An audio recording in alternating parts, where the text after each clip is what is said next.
All right, welcome to the April 8th Administration and Public Works Committee. We have a quorum in person, and I believe council members participating online. Because of that, let's do a roll call in just so we're clear on who is all present today. Councilmember Nieuwsma.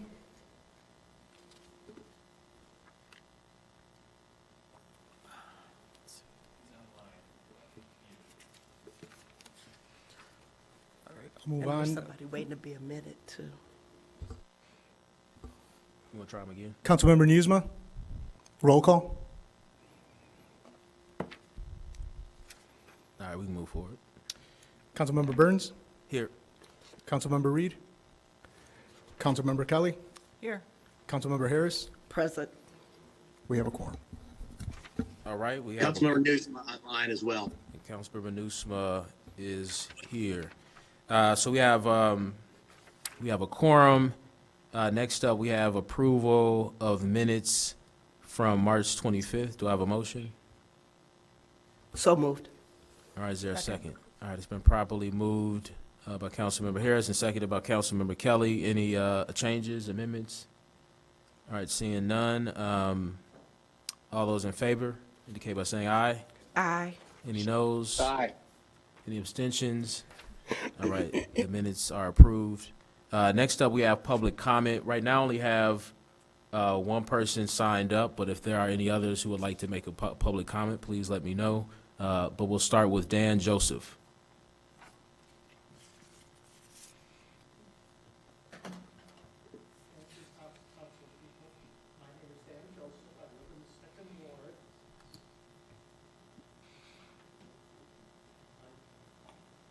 It's not working.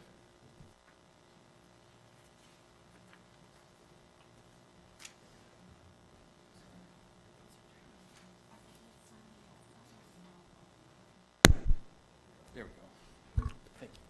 Thank you, council members. My name is Dan Joseph. I live in the 2nd Ward at 1510 Greenwood.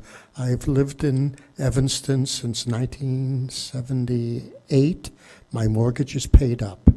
I'm here to personally thank Edgar Cano for something he solved concerning snow removal. And he used what's called Occam's razor. If there's many ways of doing something, choose the simplest. And I'll tell you all about that if I have about a minute. Once upon a time, the ordinance required residents that lived on corners to shovel the sidewalks up to the crosswalks in the street, which sounds great, except the city plowed the snow right to the corners at the crosswalks. And you would need a bulldozer to move it afterwards because it went into the sidewalk. About 20-some years ago, we met with bureaucrats from the city, and their response is tough. It's the ordinance, follow it. So when, right before COVID, and they were rewriting the ordinance, it was still there. I spoke in City Hall, and I believe Mayor Haggerty at the time got it changed to try instead of must. Anyways, Mr. Cano solved it way better. When they plow the streets now, they put the snow by the alley and not in the crosswalks. It works wonderfully, and I want to thank him and everybody else in the city council to know how well he solved that problem. Thank you. Thank you. Thank you so much, and thank you to Director Cano. Would anybody else like to make a public comment before we move on with our agenda? All right. Next up, we have the consent calendars. So we're removing A11, A15, A16, A17. Anything else? I have A15. A10?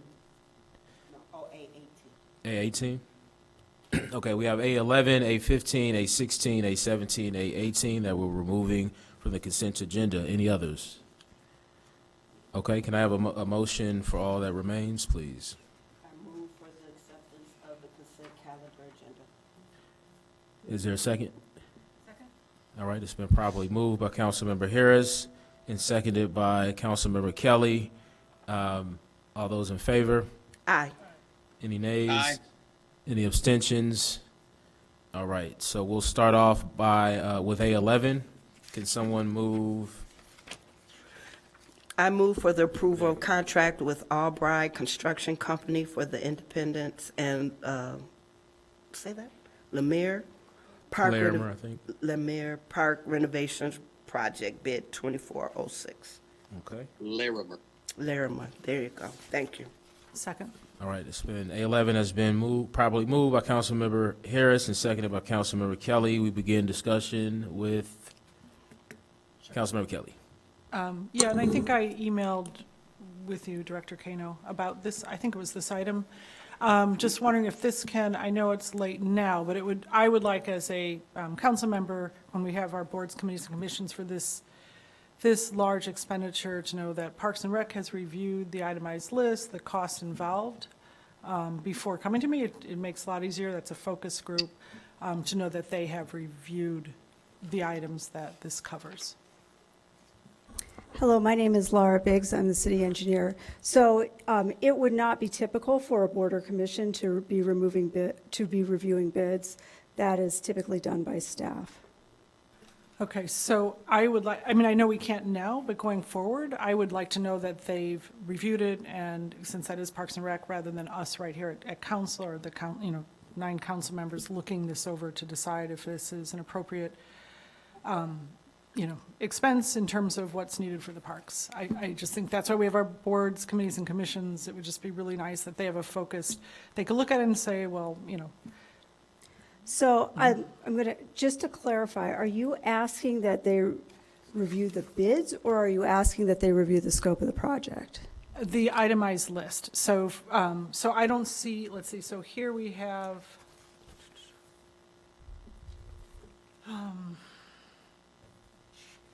so we don't see here, like, what all is entailed with the $3.3 million. And I think that I would feel much more comfortable if I knew, with the $3.3 million, here's what this cost covers, going through Parks and Rec first to let them scrutinize it, question it, if there's any changes, or feel that, some aspect of it, we're spending too much, where we should spend more here. Having, a board that's dedicated for our parks, I would love to see this coming through, like, with a recommendation from Parks. I'm not asking you to go back, but I would ask if it's, didn't we write back and forth about this?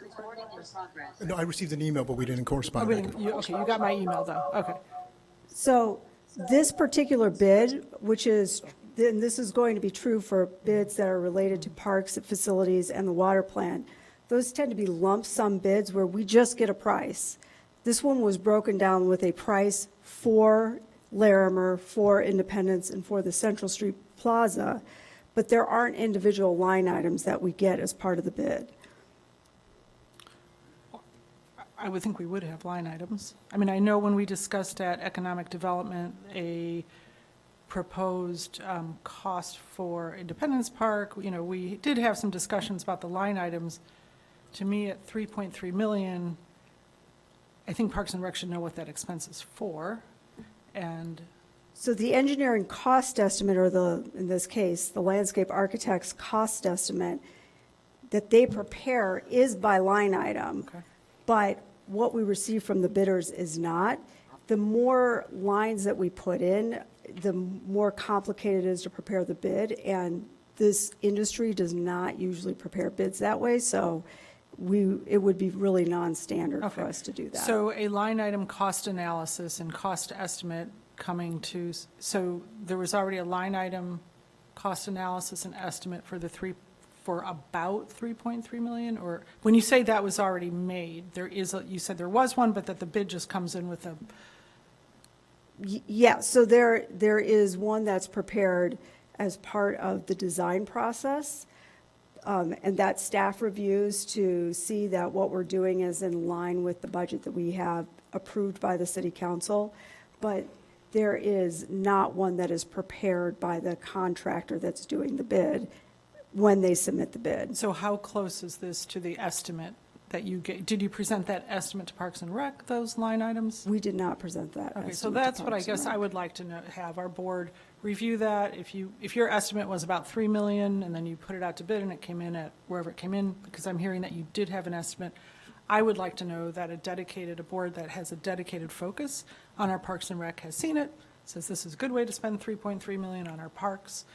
I would feel much better rather than, looking at this, and I would feel much more informed having our board review that first. Now, I'm not going to ask tonight that this go back, but I would like to ask that there be the line item attached and that this does go to Parks and Rec so they at least can at least see it, review it, weigh in if, I know you're not going to change it now, but at least weigh in. I mean, this is what, these members volunteer their time to really focus on this, and as a board member, I rely on these boards, committees, and commissions for their focused opinions and analysis of, especially when we're talking about 3.3 million. So that's what I would ask, if this could at least, I think this is part of the Public Works, if you could bring this back to the next Parks and Rec Board.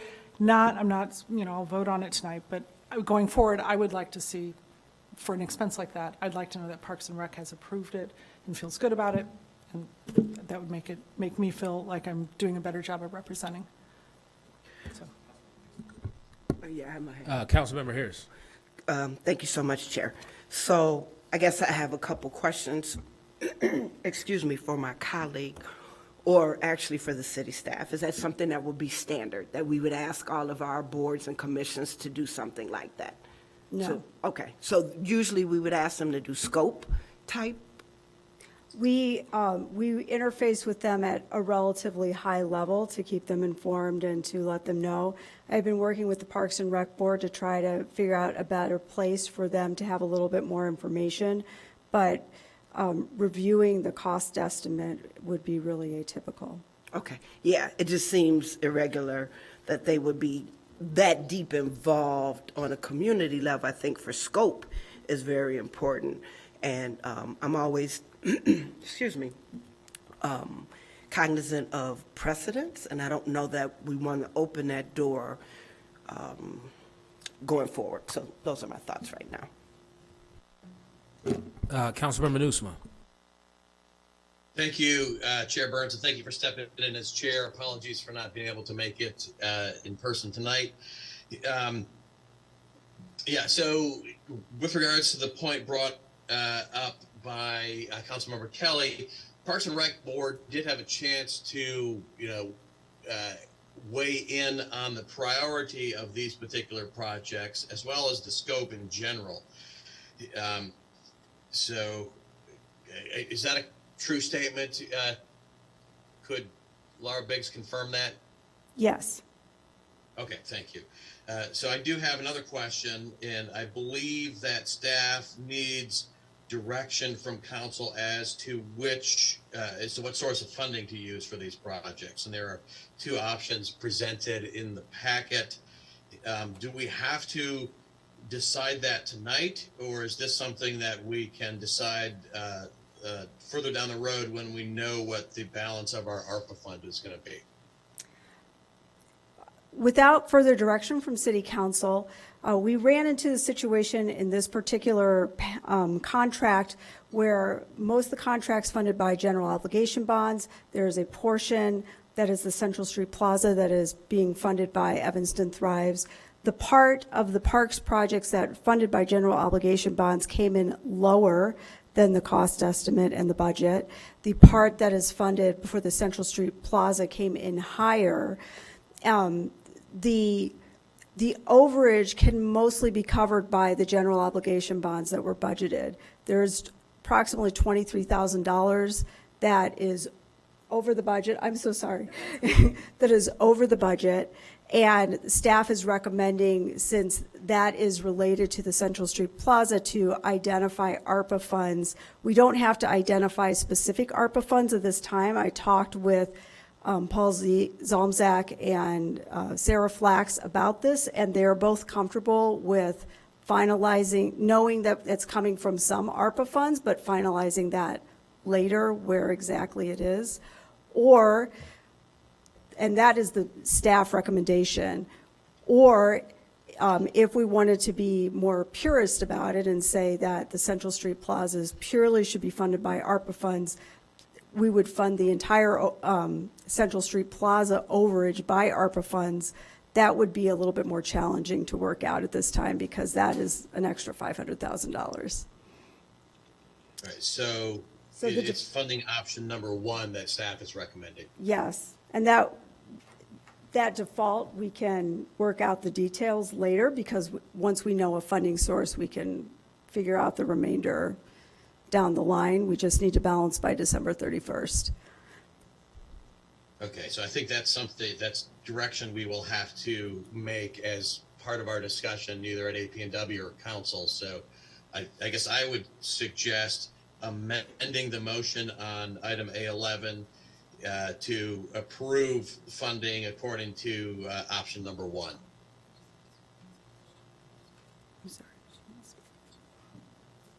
Council, unless that was a motion, Councilmember Ravel would like to. Yeah, that was a motion to amend the motion on item A11 just to clarify which funding option. Okay, Make so we that- have a motion by Councilmember Nieuwsma. Is there a second? Would you mind repeating the motion, Councilmember Nieuwsma? So I move approval of the contract with Albright Construction Company for the Independence and Larimer Park renovations projects funded according to option number 1 as recommended by staff in our packet. Okay, so I guess we may have already moved it since we moved Well, the item. we didn't I'm just specifying the funding option. But we don't need to, since we already moved and got a second, we don't need to do it again. Because when we moved the item, Council Ruggie, we were moving essentially the recommendation by staff. I think, thank you, Councilmember Burns, members of the APW committee, Alex Ruggie, interim corporation counsel. So I think Councilmember Nieuwsma's question and motion is to specify the funding. There's 2 options for funding in the Okay. staff memo. So his amendment just specifies the funding. Okay, is there a second? Second. All right. Discussion. Councilmember Kelly, or do you want to quickly go? Councilmember Kelly. It's not related to the amendment. We're just, are we We're voting on the amendment. just on the amendment? Yeah, at the discussion moment? on the amendment at this point. No. Did you want to make a comment on the amendment? No? Okay. Let's do a roll call on this one.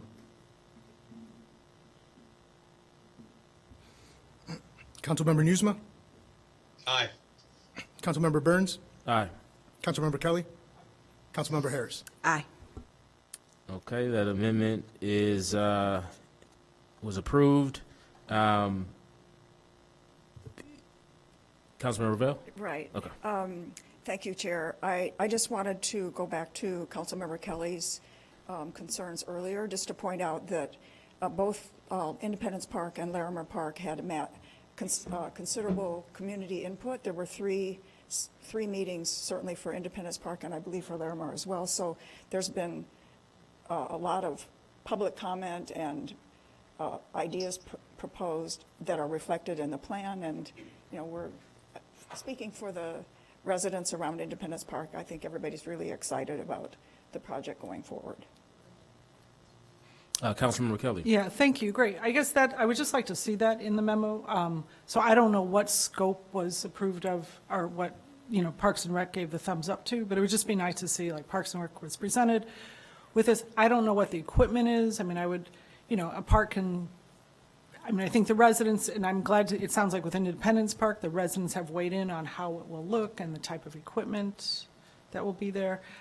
So I guess it would just be nice to see, you know, that there's been community input and, you know, residents have helped, been a part of determining, you know, equipment and the same with Larimer. I have no idea. I just know it's a big chunk of money and we have a Parks and Rec board and all I see is this, you know, so I think it would be nice to know the process that's been involved and that there has been public input. Okay. So that's all. Thank you. Any other comments on A11? Councilmember Harris? Yeah, and I would agree. I just, excuse me, change in atmosphere. I just got off a plane from Florida, so excuse me. And maybe the solar eclipse, I don't know. It's important, and I didn't agree with the finance, but making sure that our residents and the people that are participants in this area are understanding what it is, like the scope of what it looks like, or not even like, but approved, think it's appropriate for their community is really what's important. So we keep hearing time and time again, the community doesn't know what's going on. And we up here need to make sure that we're holding everybody accountable to that. And also holding the community accountable when staff takes time to make things happen like that, that you attend and that you pay attention. So it's two sides to that, that everybody's paying attention, this is happening, we need your input. Once you do or don't give that, we're going to move forward, we're not going to wait forever. So just making sure both sides are attentive to what the community is saying. For both projects, we had 3 public meetings. Right. Particularly in the case of Independence Park, the scope was developed, but after the second public meeting, it was determined that one of the key items that the community was asking for, which was to have a public restroom installed, was far going to exceed the budget for the project. So at that time, by the third meeting, we did inform the community that we would not be including a public restroom, and would look at options such as porta potties and having an enclosure for that, which was not particularly well received by the community, but was in line with the budget for the project. So staff does look at the asks from the community and then adjust the asks accordingly. We do try to provide that feedback by the last public meeting we have so that people have a pretty good understanding of what's going to be installed. No, and I think we just have to keep that practice up. And we have to understand on both sides, again, that no is an answer and be able to justify why we said no. We couldn't financially support that type of move. That makes sense. No for the sake of no is not acceptable. But to say this is our budget and we couldn't fall in line with that is appropriate. And I know people don't like to hear no. I don't like no. But no is a full answer. So thank you all for doing that. We just have to continue to do that and remind people of their opportunities. Councilmember Kelly. Thank you. So, and I think the cleanest, like I see we do have one Parks and Rec item in here where there is a vote count from Parks and Rec. So that helps me. If I want, I can go back and listen to the recording, just like Land Use Commission. When we get their votes and recommendations, I think, okay, maybe I'm feeling one way, they're voting another way. I go back and I listen to it, and then I can hear real focused discussion. So with regard to the scope, you said they voted on the scope at Parks and Rec, or? We have made them aware in general of the scope. I don't believe that we have had a detailed presentation once the design was completed or had them vote specifically. We're working to have a more open process to receive feedback at the front end of what the scope should entail. This is a work in progress, but we historically have not had that at the end of the design process, had that kind of discussion with Parks and Rec Board. Thank you. No, I appreciate that you're working towards that. It doesn't have to be at the end. I guess I just wanted to know at what point, it sounds like they didn't ever vote on anything related to this, correct? They did not, although they're made aware of when we were going to have public meetings, and they're certainly welcome to attend the community engagement as well. But just since they are a board, it's a little different than a community engagement group where some people might show up or might not. I mean, these are folks who dedicate themselves to our Parks and Rec. So I appreciate that going forward, you know, at the front end, that there can be more official legislative recommendations coming up to us. Again, it makes it easier for us. They spend a lot of time just focused on that. So I would appreciate that, and I think the community would as well. So thank you. Yeah, and the only other comments I have, I'll start there. Also understand that the Parks and Rec team was doing a parks study to determine how we are going to prioritize, I think, facility improvements or park improvements overall. Has that been completed? Did that inform any of this? We are in the process simultaneously of doing the Parks and Natural Areas Strategic Plan. That is not complete. We are waiting for the next draft. We had returned comments a few weeks ago, and we're waiting for the next draft report to come back. So I would say that really did not inform this particular project because it's been happening in parallel. And the community engagement for this was completed largely before we started the community engagement and began to develop the strategic plan. And the immediate neighbors participated in that engagement? Yes, Yeah. for both of them, we had really good attendance. Okay, that's good. The last thing is, just so I understand kind of how we would use ARPA funds, so was there $500,000 set aside for Central Street Plaza? I think I remember that from our prioritization Yes. exercise that we did through the Economic Development Committee. And so is the idea that instead of using it for that we would use it for Larimer Park for these improvements? No. There was $500,000 set aside for the Central Street Plaza, but the Central Street Plaza came in at a much higher rate, closer to $1 million for that construction. Oh. Now, the Central Street Plaza is a huge upgrade for that business district, to have an area where people that are dropping into all of these to-go food places and cafes have a place then to sit outside and have that kind of community building experience. But the Central Street Plaza also is part of the park.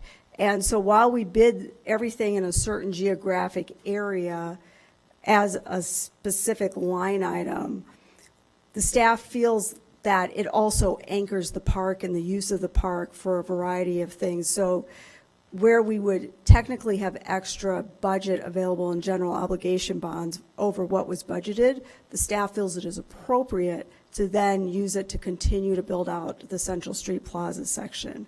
To use GO bonds to To do use that? the GO bonds for that. Now, there are some pretty hard deadlines coming up for ARPA. All the money is supposed to be under contract or committed by December 31st. And we have a couple of projects in the capital program that are set up to receive ARPA funds. If it turns out all of a sudden the city's got a lot of extra ARPA funds, we can use them to help fund some of our contracts. But we don't have to make that decision today in a vacuum without knowing what is actually going to be available by the end of the summer. And so I guess my question is, so let's put Larimer Park and the Central Street Plaza together as one thing. The line item that we set aside for Central Street Plaza will be used to do this, both of these, Larimer, Central Street Plaza. No, Central Street Plaza is off of Independence Park. Oh, And so- Independence Park, I'm yeah, sorry. So basically, yes, they would, But the approval today is for both Independence and Larimer Park, Yes. right?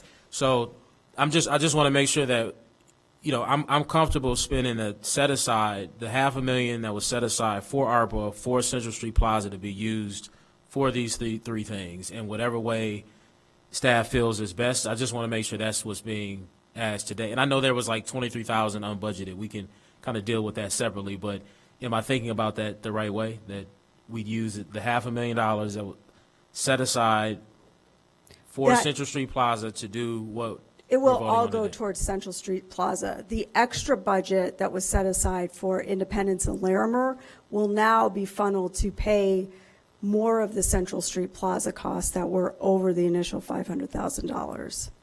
You're not talking about the 23,000, are you?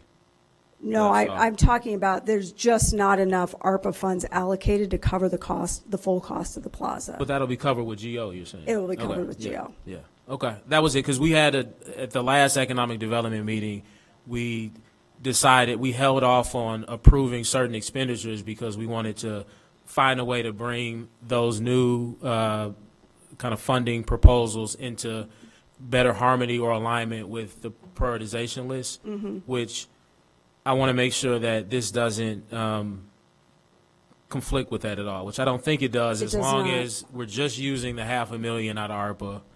The city was allocated approximately $43 million worth of ARPA, much of which has been spent, some of it is not. There are several capital projects that actually are using ARPA funds as well that are separate from Evanston Thrive. So that $23,000 overage does not have to come from the Evanston Thrives money. The $3 million, okay. We will make a decision late summer where that money is best coming from, but it would be an ARPA expense. Okay. Do we need to vote on this again? Because we just amended, okay. Councilmember Harris. I saw Director Thompson come in, so I didn't know if she had any input just from the Parks and Rec area, so I just wanted to have her speak for a few moments. Good evening, members of AMPW Committee. I am Audrey Thompson, Director, Parks and Recreation. So this RFP, because I just want to speak to the involvement of the Parks and Recreation Board and our commitment to ensure that they are involved in several different aspects of the project. So I've worked with Laura as well as Stephanie to ensure not only that they are consistently coming to our Parks and Rec Board meetings, but also we've designed some ways that the Parks and Recreation Board can be involved. So that will be at the very beginning when there's an RFP, so how a park actually becomes renovated. So once all of that takes place with the RFP, that RFP will go to the Parks and Recreation Board for input. Then after that, and after the input is taken from the Parks and Recreation Board, the first community meeting will be a Parks and Recreation Board meeting. So just want to make sure that I understand and that you all understand and we're communicating with you all what will happen moving forward. This will be an agenda item this month. I've worked out a graphic that actually shows from the beginning to the end of a renovation and where the Parks and Recreation Board will be involved. Great, thank you. You're welcome. All right, if we can now take a vote on A11 as amended, we can do a roll call again. Councilmember Nieuwsma, Aye. Councilmember Burns, Aye. Councilmember Kelly, Aye. Councilmember Harris. Aye. All right, can I get A11 is approved. Can we get a motion, please, for A15, beach chair and bike rentals this summer at Clark Street Beach? I move for, oh, go ahead. Yeah, I was going to make the motion to approve the bike chair and bike rental contract, option number 3, as recommended by staff.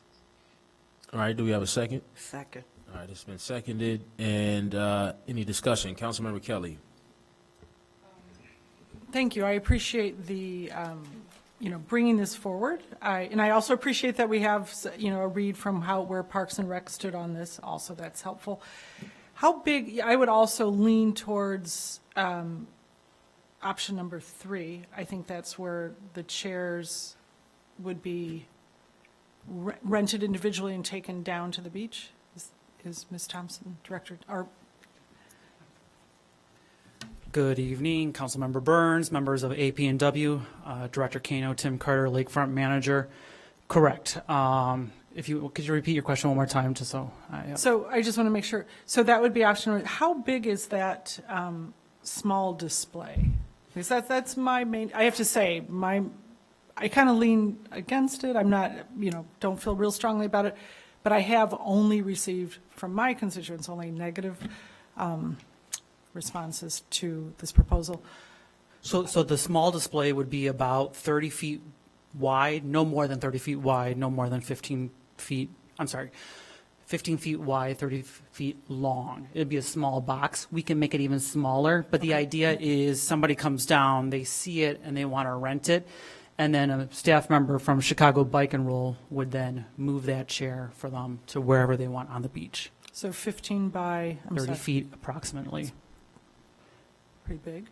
No, actually, that we feel like that's a fair size. It's really not that big. What we're trying to do is set up like 3 or 4 umbrellas with a pair of chairs, lounge chairs, and then upright chairs.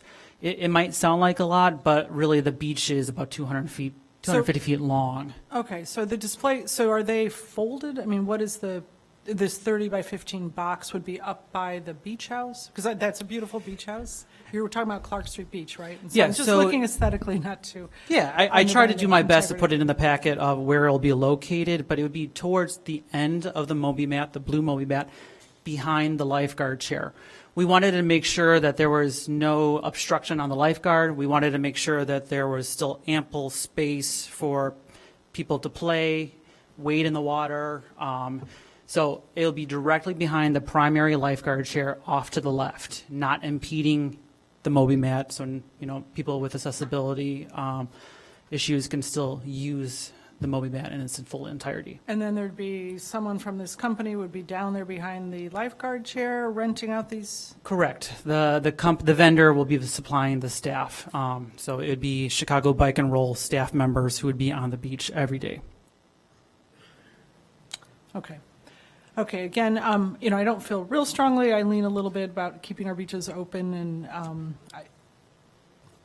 and enjoying the space and the serenity. And again, I've only received from and I know, Councilmember Nieuwsma has a different response from his constituents, but I've received, the responses I've received have been not in favor, but. So I want to again speak to the Parks and Recreation Board, understanding that this is before council this evening, not to go over the recommendation for Parks and Recreation, but to understand more of what their concerns were. We have addressed all of those in the memo. Their biggest concern is that we did not want to have a VIP section. So that meant all of the beach chairs out, so that it seemed as if you could pay for a beach chair, you were in this section, and if you could not, you were in another section. We did not have time to go back to the Parks and Recreation Board.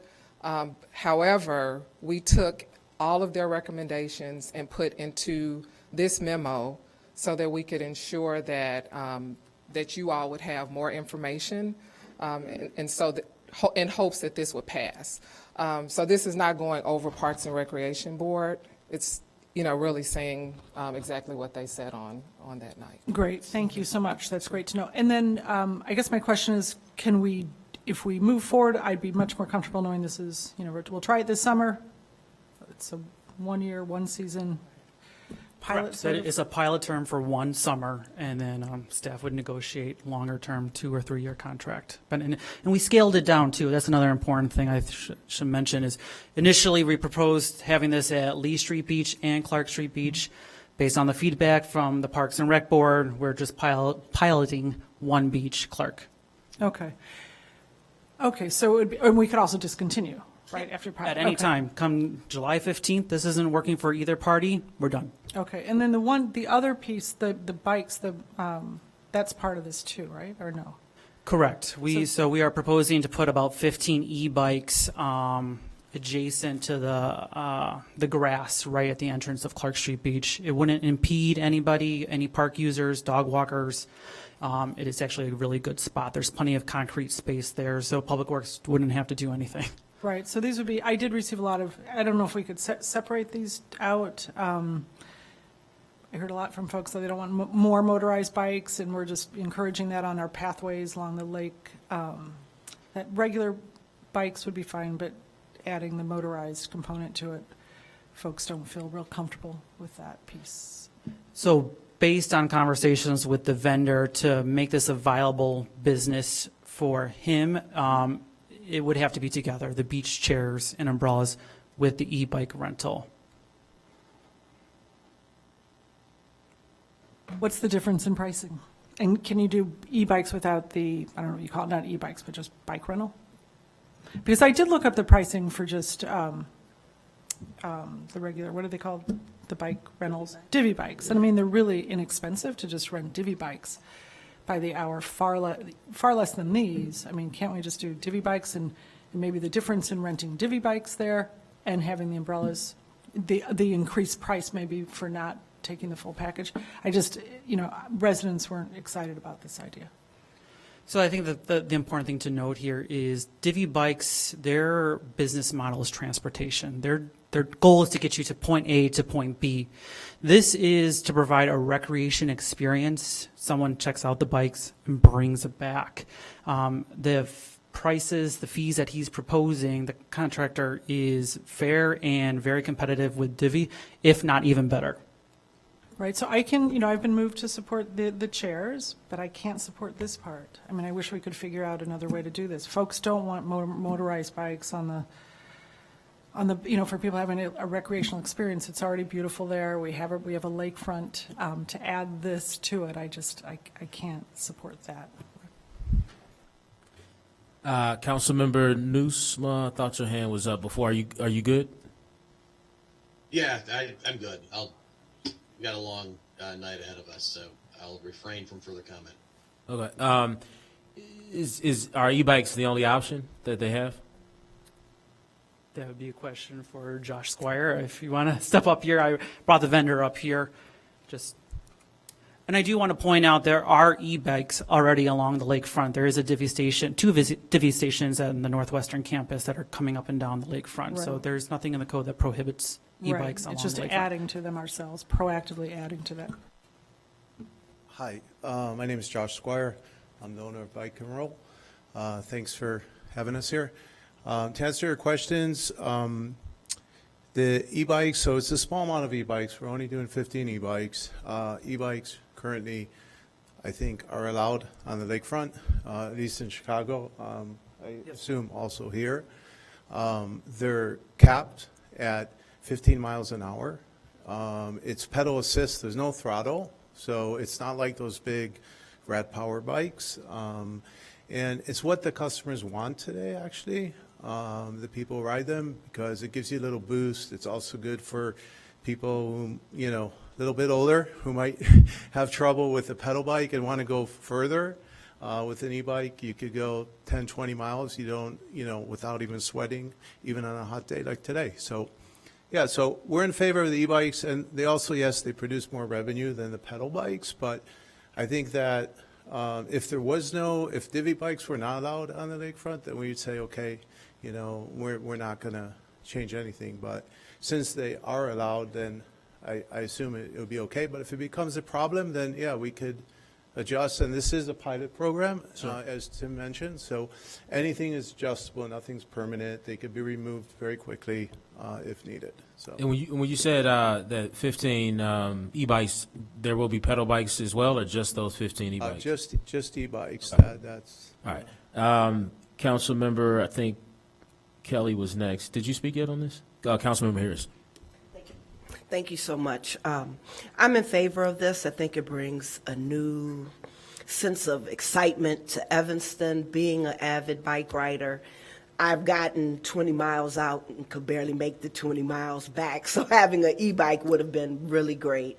I think it's a new opportunity that we shouldn't be afraid of, that the community shouldn't be afraid of, because at the end of the year, if this does not work, and we just need to be very clear about the assessment of it, that it will not come back, and we can decide, do we just do chairs or bikes or the combination. So I'm excited about the opportunity it brings. The prices look equitable, so I'm excited about it. Thank you. Councilmember Kelly. So do we have the pricing, like what the price would be for just the chairs versus the chairs and the bikes? Yeah, so the chairs pricing are basically, they start at $10, and that's for all day. And then depending, we also have a sunset special that allows for 2 long chairs and 1 umbrella for $25. So it's extremely affordable. And yeah, and the umbrellas are $25 for all day. But how do the bike, you were saying that somehow we have to do the divvy bikes, we're going to do the chairs. So I'm just trying to Oh, understand. so the price separate, like the bike rentals are, we submitted a comparison, but if you rent a divvy bike for the day versus bike and roll bikes, a divvy ride for example, for 1 hour would cost you $27. For bike and roll e-bike, it will be $15. And for 8 hours, it would cost you $200 on a divvy bike if you don't have a membership. So I saw entirely different numbers when I looked up the divvy bike website. There, you want to show it there? maybe? But I guess my question is, though, I was understanding, you were saying that we had to do the divvy bikes if we want to do the beach chairs, like that there's Talking some about the special. e-bikes, not I mean, divvy bikes. Sorry, Yeah. e-bikes, thank you.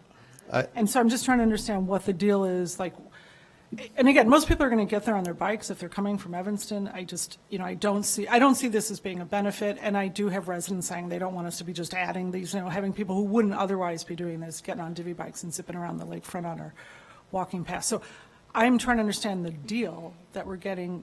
You said with the chairs, we have to go with the e-bikes. So I'm happy to explain that. So we've been Chicago Park District concessionaire for 30 years, and we tried a lot of different combinations, and what we found was that beaches that have multiple services are more attractive to the patrons who visit the beach. And also they're more, I guess, there's an economy of scale for the concessionaire to operate at those beaches and not lose money, but make some money for us and for the city. So we think it's a good combo, and they're both, you know, one's outdoor recreation, one's more bathing in the sun, but it's what we found is a good combo in other beaches in Chicago after operating for many years. You know, it's a pilot program. We don't know how well the beach chairs are going to do here. Hopefully they'll do great, like in other cities, like, you know, in the nearby city that we've been operating. It is a significant investment on our part.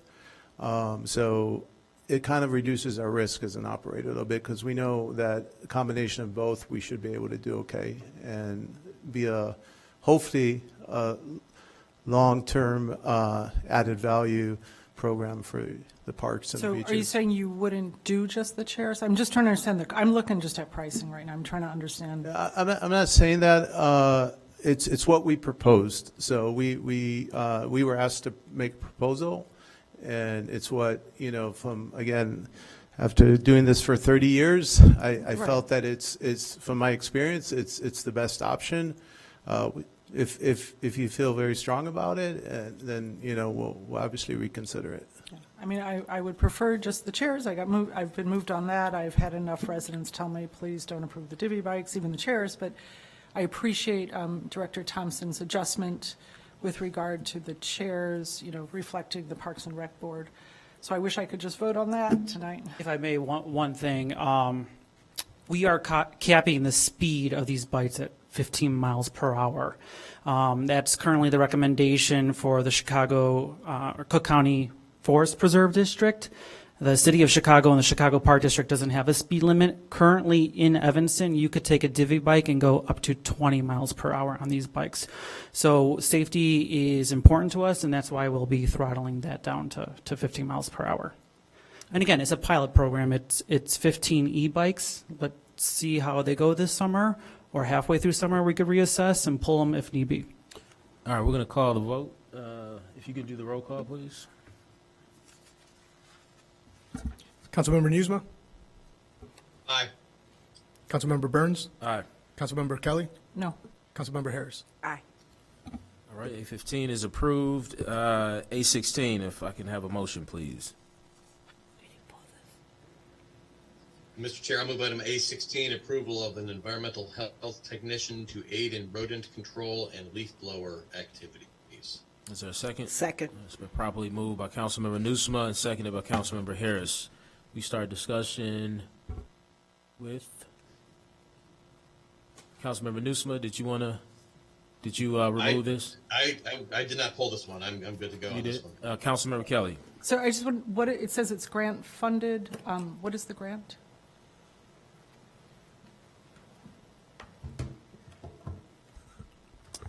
Good day, members of APW Committee. Ike Obo, Director, Health and Human Services Department. This is a grant that we secured from IDBH specifically to address our rodent control issues and leaf blower issues. And it's 100% grant funded. Great. Thank you. That's all. I just wanted to understand that. Thank you very much. You can go ahead. Councilmember Nieuwsma, Aye. Councilmember Burns, Aye. Councilmember Kelly, Aye. Councilmember Harris. Aye. All right, A16 is approved. A17, can I have a motion, please? Mr. Chair, I will move approval of the participatory budgeting proposal for the CARE Collective Program, Culture, Arts, Recreation, and Education, Opportunities for Racially Marginalized Students. It has been moved by Councilmember Nieuwsma. Second. And seconded by Councilmember Harris. Any discussion? Councilmember Harris. Thanks. I couldn't get the button moving quick enough. I'm telling you, this eclipse got us going. Is Dr. Pinkert here? I don't think, oh, can I?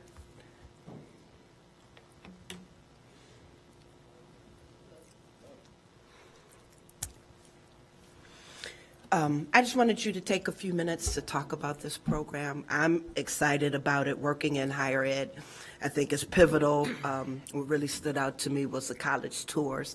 But if you just take maybe a few minutes just. Yes, so I would say that I'm fortunate that we, normally. And Dr. folks think- Pinkert, if you wouldn't mind introducing yourself. Hi, everyone. For everyone. Nicole Pinkert, faculty member of Northwestern School of Education and Social Policy, director of the Office of Community Education Policy, and a member of the Fifth Ward, live in the Fifth Ward. Audrey, it's important to say that this is not a project that was created by faculty. This is literally comes out of the participatory budget, led by Renee Stone. Phenomenal work that's taken place since that was put forth with Audrey and a team trying to figure out how to make this, how to implement it. And I think we went through iterations, and I see the document that you have in front of you really have vetted how to make it happen. And one of the conversations we had is, this is 2 years. How do we make sure that we spend the 2 years making it work such that we can have the conversation back how to make sure it lasts? So it makes sense for the university to step in, given we have the core platform anyone uses, D65 digital backpack. We already have the infrastructure in place to do this. We want to make sure that we put in place a structure that can make it happen. But we're committed to working very closely with the team that created the proposal, and also making sure we can step in and make sure that the payments and all those things happen smoothly. So really excited to do it, make sure that we're collecting the information so that we can come back and to talk about the role it has in creating more participation and better equity and access to opportunity. So really want to thank Audrey for bringing us to the table, but again, it's this came out of the community and out of the parents who have been pushing us to make sure that we implement what their ideas were. Awesome. Well, I just wanted to say thank you. I don't know if enough people know about programs like this and the difference that it makes. Again, working in higher ed, the sooner we talk to students about the importance of going to college, and everybody doesn't have to go to college. We also understand that isn't the way everybody decides to move, but introducing that option to people who didn't really understand it at an early age makes a difference. And that's very important to Evanston, because those are our residents that we want to see flourish and bring great things back. So I wanted to make sure I brought I would say that the 3 components, there's for K-8 families, it really helps to pay for camps to make sure everyone can get into the quality camps that Evanston is known for. So let's make sure that that's equitable. And then the uniqueness of the design for the high school, where the resources are going to young people for participating, but then the college tours, which I know also for you, Audrey, that was a phenomenal thing. And we probably spent most of our time in designing to make sure that the college tours are going to happen, but also that people are prepared, that the experiences they get to the college tour are necessary, such that when they go on the college tours, they're prepared. Yeah, once upon a time, black churches in Evanston used to do that. I was a product of that, the daughter of a chaperone. So at Second Baptist, we used to take students on the college tours, and I was like, oh my God, I'm going to college. Didn't know what I wanted to do. But again, getting that in the minds early is so important. So I appreciate picking up that mantle and hopefully working with our colleges that provide a lot of scholarships to our students that actually attend those churches. Partnering with them would be really great. I'm so glad you brought that up. Audrey Thompson, Director, Parks and Recreation.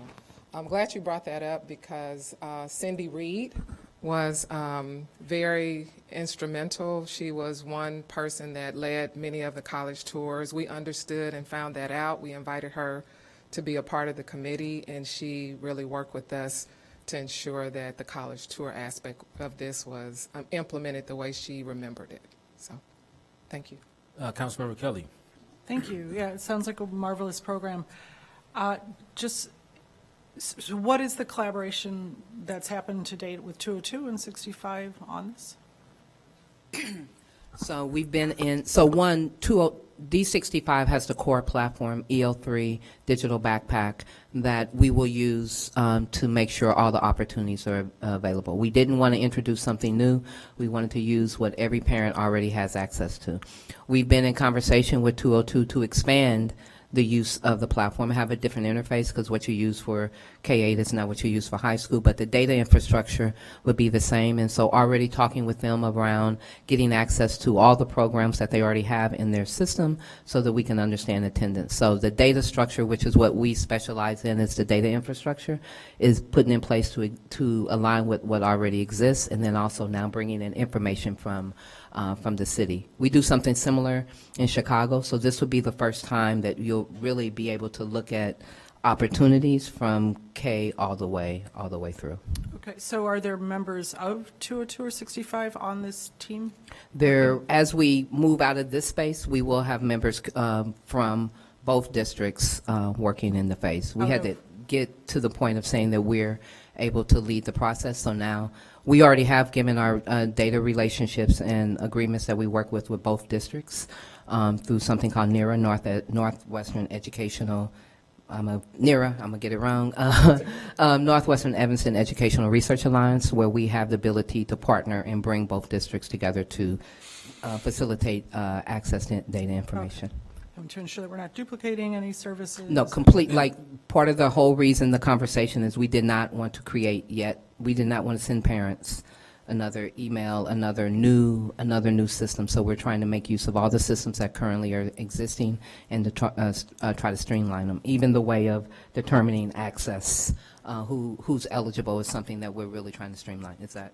And also, real quick, so the PB process itself facilitated collaboration, but intergovernmental collaboration, but also collaboration between, as Dr. Pinkard mentioned a few times, the folks that actually developed the proposal, which were Evanston community members and District 65 and 202. There was a feasibility a part of this where the budget delegates basically brought the proposal to the city, to both school districts, to understand how feasible the projects were and to get feedback from them. All of that was incorporated into the final proposal, which was ultimately voted on by Evanston community members at large. So they almost certainly were involved during that phase, and as Dr. Pinkard said, it sounds like they'll continue to be involved. And are they funding any portion of this, either This was district? funded by ARPA. Oh, no, I know they also received ARPA, 202 and 65, and I'm just wondering if there's more beyond this that's being supported by 202 or 65. So not at this time. We took the funds that were allocated to us from ARPA and made the proposal, understanding that City Council already voted, for the concept of ARPA, but needed more information in the actual proposal. And so from that, we've met many times to get this proposal to where it is, and hoping to get approval to move forward so that we can start this fall and then start again next year with camps. We have to be under contract for much of this by the end of the year, and we want to get a head start on that. Right. I mean, we have to budget for it by the end of the year. So I guess my question is, it seems like 202 and 65 would certainly have an interest in collaborating if part of this cost could be shared with 202 or 65. So when we look at District 65 and 202, what we have in common are the young people, not necessarily the programs. Yeah. The programs are from YOU, YJC, they're all across. So we're not duplicating their ability to educate the children, which is, And largely their responsibility. I would say this is probably a conversation better offline. The point of the PB process was to say, look, we're going to set aside this dollar amount, allow the community to determine what proposals are ultimately funded and how the funds are used, so we wouldn't create any additional red tape, which would be created if we had to seek other funding from outside organizations. And so I think all we need to do today is vote to carry out the will of the community. Certainly. And then so Dr. Pinkard, you're directing the program through Northwestern? Is this? Yes, so my research lab would be directing the program. The platform, the EL3 platform, digital backpack, is already what we use. Would say that that is something that's being contributed. There's no additional cost on our end to expand the platform. We're just making it happen because this is really important. Great. So we'll fund Northwestern to move this program forward, correct? Okay. Yes. All right. Just wanted to get clarity on that. Okay. Thank you very much. Councilmember Nieuwsma. Councilmember Burns, Aye. Councilmember Kelly, Aye. Councilmember Harris. Aye. Okay, A17 is approved, and then last up, we have A18. Can someone make a motion? Mr. Chair, I'll move item A18, Resolution 26R24, approval of an honorary street name sign designation. This is honoring Oliver Ruff. I second. All right, it's been probably moved and seconded. Any discussion? Yes, is Mr. Ruff here? No? Okay. Maybe at city council. Say it again? He might be here at city council, maybe, you think? Okay, I'm going to make sure I text him. Maybe he didn't know. If you don't know, Mr. Ruff is a great man. Family friend, principal from Shoot. I didn't go to Shoot, so I didn't have to get in trouble by him. I went to King Lab. But does a lot for the community. It's amazing when I'm with him how many people come up to him and show appreciation for what he's done for them in their younger years and how he helped guide them. So this is an honor to Evanston more than to him to be able to say that we're naming a street after him. After my stepdad passed away, Mr. Ruff stepped in because him and my dad were great friends in high school and grade school, and stepped in many ways that I couldn't have not understood, fully appreciated. So again, it is my honor. It is really the honor of Evanston to be able to have a street named after him, and I just wanted to say that for the record. Thank you for those comments. Wait, do we vote on this yet? We did not vote on this. Please. Councilmember Nieuwsma, Aye. Councilmember Burns, Aye. Councilmember Kelly, Aye. Councilmember Harris. Most definitely. All right, seeing no more matters before us, we are adjourned. Planning and development will start, what do you think? 15?